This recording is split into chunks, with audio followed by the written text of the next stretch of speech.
The sun was sinking slowly behind the buildings, painting the evening sky in hues of orange and pink. The streets were crowded, as always, vendors shouting, children running, and cars honking in frustration. Among the noise and rush, a woman walked carefully on the sidewalk, clutching several bags filled with groceries and small household items. Her name was Sara. Sara was not rich, but she was proud. Every penny she earned came from hard work cleaning houses, doing odd jobs, and sometimes stitching clothes for her neighbors. Life wasn't kind to her, but she had learned to smile through pain. The lines on her face weren't just wrinkles. They were stories of endurance, heartbreak, and quiet courage. That day, she had gone out to buy some food for the week. The bags were heavy, but she carried them anyway, her steps steady, her thoughts far away. She was thinking about her son Daniel, who had been away for months working in another city. He had promised to return soon. The thought of seeing him made her tired body feel light again. The street she walked on wasn't very crowded. A few people were passing by, some walking fast, others staring at their phones. Sara's home was only a few blocks away now. She felt relieved almost there. But then, everything changed in seconds. A loud roar of a motorcycle cut through the evening air. Two men on a bike came speeding from behind. Before Sara could react, the man sitting on the back leaned toward her and snatched her handbag with force. The sudden tug pulled her forward, the groceries scattered. And Sara fell hard onto the rough road. The pain shot through her arms and knees. The world blurred for a moment. People screamed, but no one ran to help. The thieves vanished around the corner, leaving dust and silence behind. Sara lay there, trembling, staring at the empty road. Her heart was pounding. That bag had her salary, her ID card, and a small locket, the only thing she had left from her late husband. She tried to get up, but her leg hurt badly. A few bystanders came forward after a minute. One man helped her stand, another gathered the fallen groceries.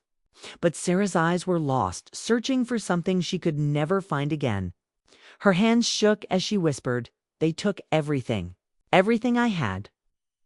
When she reached home, limping and bruised, she broke down. The pain wasn't just from the fall, it was from the helplessness.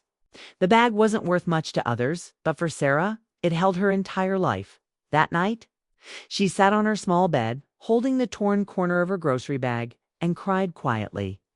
No police came to help. No neighbor visited. The city outside kept moving, as if nothing had happened. But deep inside Sara, something had changed. She wasn't just a victim anymore. She was a woman who had tasted injustice. And slowly, without even realizing it, a new fire began to burn inside her. The next morning, the city woke up as usual. Buses roared down the streets. Children ran to school, and shopkeepers opened their shutters. But inside a small rented house on the corner of the lane, Sara sat quietly, her eyes swollen from a night of tears. The bruises on her knees stung, but not as much as the emptiness she felt inside. Every time she closed her eyes, she saw the moment, the blur of the motorcycle, the cold wind, the force that tore away not just her handbag, but a piece of her dignity. She poured herself a glass of water and sat down, staring at the wall. A question echoed in her mind, why me? Then another sharper thought followed. Why did no one help? For years, Sara had believed in kindness. She had helped her neighbors, shared her food, and smiled even when she had little. But the moment she fell on that road, the world had turned its back. That realization cut deeper than any wound. Later that day, Sara went to the local police station. The place was crowded and noisy, officers sitting lazily behind their desks. When she told them about the robbery, one officer barely looked up. "Do you remember the number plate?" he asked in a flat tone. "No," Sara said softly. "It happened so fast." "Then what can we do?" The officer shrugged, scribbling something in a notebook. "You can file a report, but it's hard to find these kinds of thieves." Sara filled the form with trembling hands, feeling humiliated all over again. As she walked out, the constable whispered to another, "These cases never go anywhere." Outside the station, Sara stopped for a moment. Her heart was heavy, but her mind began to clear. The fear that had frozen her since last night was slowly turning into something else. Determination. She decided that day she would never be that helpless woman again. In the days that followed, Sara began to change. She started waking up earlier, doing her chores faster, and spending her evenings walking in the same street where the attack had happened. People looked at her curiously, but she didn't care. She observed, noticed faces, movements, patterns. The street wasn't the same anymore. It was a map, and she wanted to learn every corner of it. A week later, she met Remen, a retired police officer who lived nearby. He often saw her walking late in the evenings and once stopped to ask, "Are you okay, madam? You walk like you're looking for something." Sara hesitated, then told him everything: the robbery, the police's carelessness, her lost locket. Remen listened quietly, nodding. "You remind me of my wife," he said finally. "She was strong like you. Look, these streets have cameras. Not many, but enough. If you really want justice, we can check some of the footage." For the first time in days, Sara felt a flicker of hope. The next morning, with Remen's help, she went to a nearby electronics shop that had a camera facing the road. The shopkeeper was reluctant at first, but Remen's stern voice convinced him. They scrolled through the footage from that evening, then there it was. Two men on a black motorcycle, riding fast. One of them turned slightly toward the camera, his face partly visible. Sara gasped, her heart racing. "That's him," she whispered. Remen paused the video and wrote down the bike's partial number. "This gives us something," he said. "You can take this to the police, but I doubt they'll act quickly, or—" He looked at her carefully. "We can find out who he is ourselves." Sara didn't hesitate. "I want to know," she said, her voice firm. That night, she couldn't sleep. The image of the man's face kept flashing before her eyes, his cruel smirk, his cold eyes. She had never thought she would want revenge, but now it didn't feel wrong. It felt necessary for the first time since her husband's death. Sara felt a reason to fight again. In the following days, she and Remen began quietly asking around local mechanics, delivery riders, and shop owners. Slowly, the puzzle began to take shape. The thieves weren't strangers. They were from the nearby district, small-time criminals, known for targeting women and elderly people. Sara's hands clenched whenever she heard their names. The anger that had once drowned her now gave her strength. She started saving money again, not for groceries or clothes, but for something different, for a plan. She didn't know exactly how she would get justice, but she knew this: she would not let them go unpunished. The same street that had once witnessed not Nene's, her pain would soon see her revenge. The following week felt like the calm before a storm. Sara woke up every morning with one thought pulsing in her mind: justice. The anger that once made her cry now sharpened her focus. She had spent too long waiting for someone else to help. Now she was done waiting. With Remen's help, she traced the thieves' movements. One of them, Rizwan, worked part-time at a small garage near the industrial area. The other, Kamal, was known for gambling and hanging around the old market after dark. They were not strangers anymore. They had faces, habits, and weaknesses. Sara and Remen made a routine. Every evening, she would walk by the garage, pretending to pass through the street casually. She watched from a distance, memorizing Rizwan's behavior, the way he laughed with his friends, the hours he stayed, and when he left. She took notes quietly, every detail becoming part of her growing plan. One evening, as she stood near the fruit stall, she saw him again, the same man who had snatched her bag. He was joking with another mechanic, holding a cup of tea and laughing as if the world owed him peace. Her blood boiled.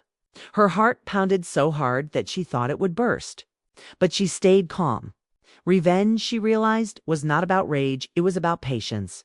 A few days later, Rahman brought news. "I found something," he said, sliding a piece of paper toward her. "This Rizwan, he's got a record, 2 previous robbery charges, but both times he escaped by bribing the police. The other one, Kamal, runs a small pawn shop in another town.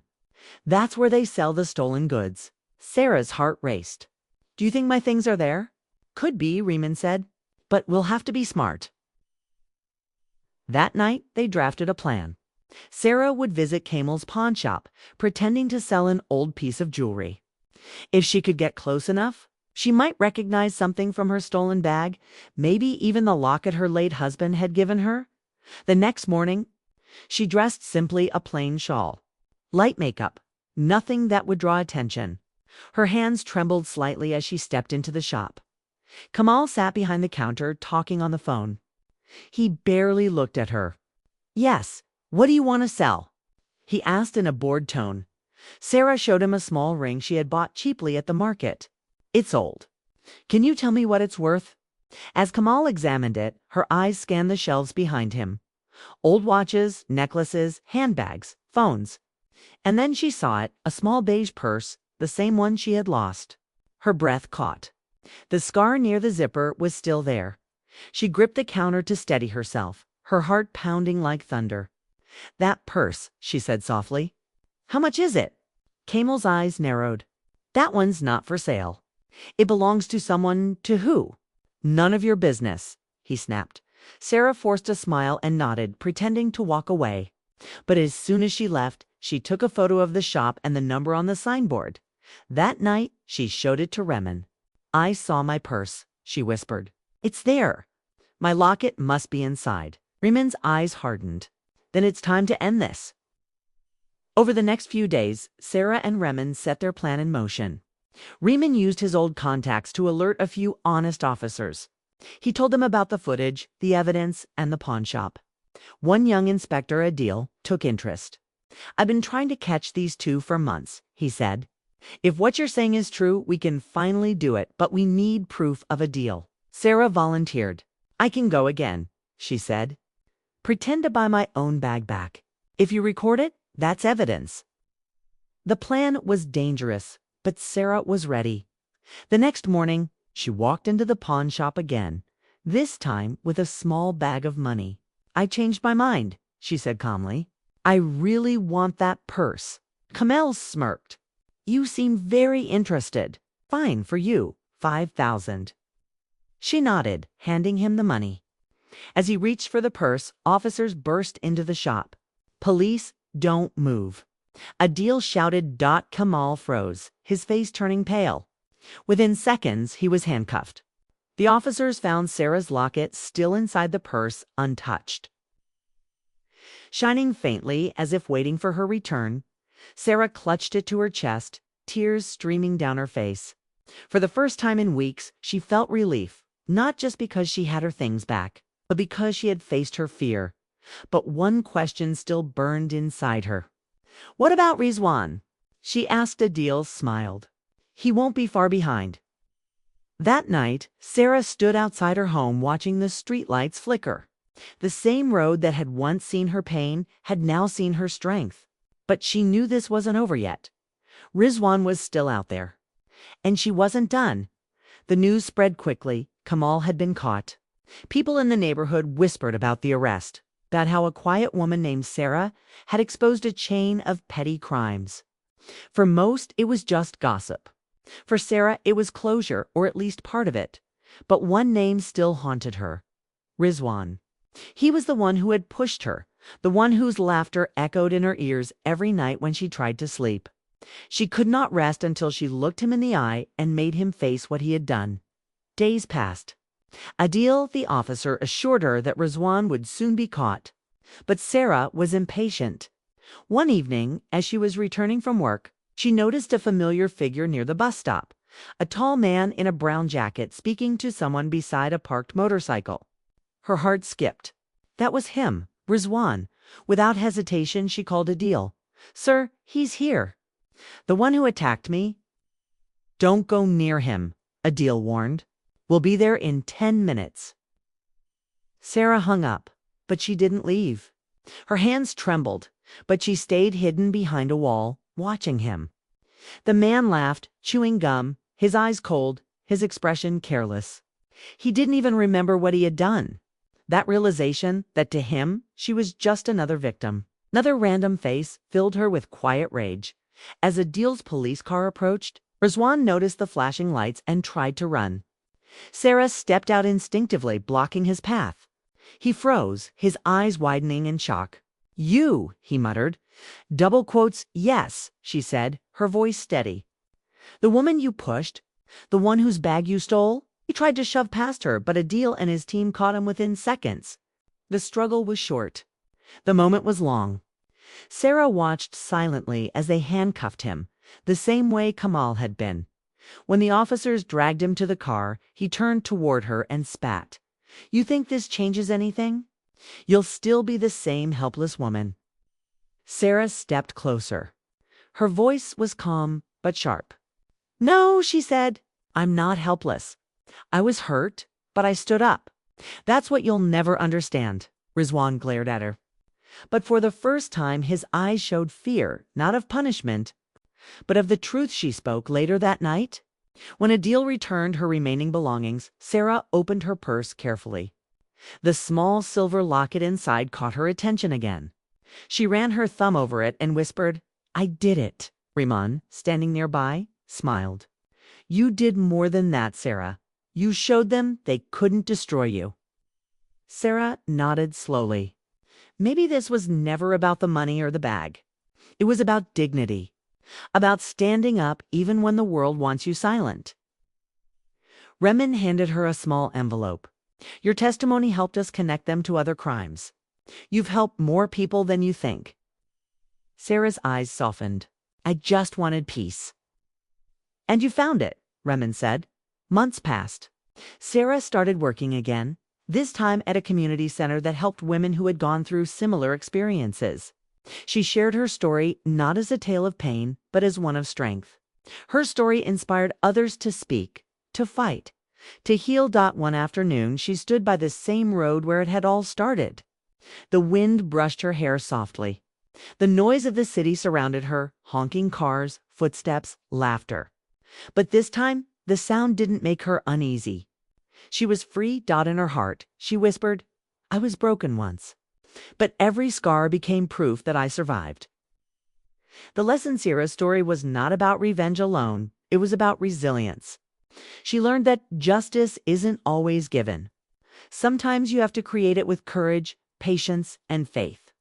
Pain can either destroy you or rebuild you. And Sara chose the second path. Her life became a message to everyone who had ever been wronged. You may be pushed down, betrayed, or hurt, but if you stand up again, you've already won.